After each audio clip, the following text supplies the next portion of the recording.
what's up everybody? Remi Sovran here from RemiSovran.com.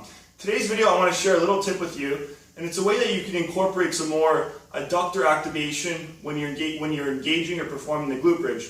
And what it involves is the use or application of a stability ball or a Swiss ball. So it's best or optimal to use kind of a small stability ball, because you're going to find it's really challenging if your stability ball is really large.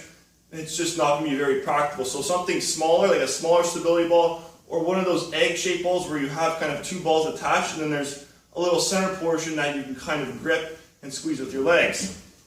So what we're going to do is we're going to get into the glute bridge position by lying onto our back. We're going to take the ball and just place it between our legs. So from here, we're squeezing the ball together to engage our adductors.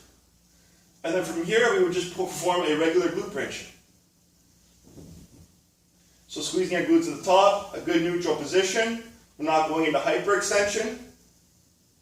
So we're maintaining that neutral position, then return back to the starting position. Squeezing your glutes, so you're squeezing your adductors, and back to the starting position. So now if you saw my previous videos, I did two separate videos on how to perform the glute bridge. So one is how to perform the glute bridge, and one is how to perform the hamstring dominant glute bridge.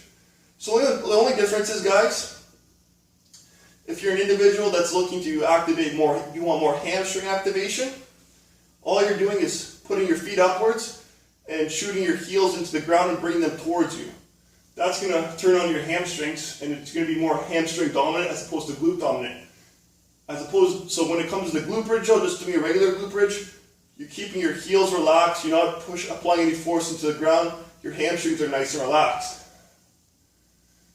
So when we're using a stability ball, it's just a little way that we can incorporate some more abductor activation and add a little bit more lumbo-pelvic stability to this exercise. So I'll show you just a couple reps. So make sure you're keeping that core slightly braced. Squeezing the glutes at the top, holding it for a second, squeezing your adductors. Trying to get a starting position.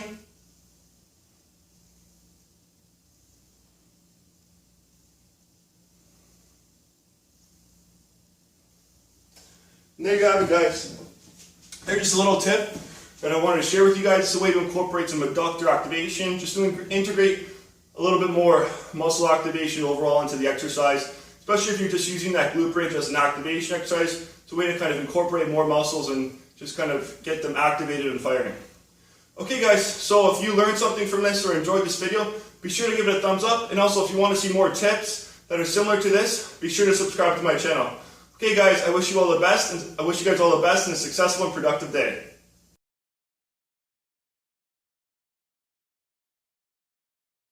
Activated, and then hold this neutral position here for about a few seconds, or a second or two, and lower yourself back to the starting position slowly and controlled.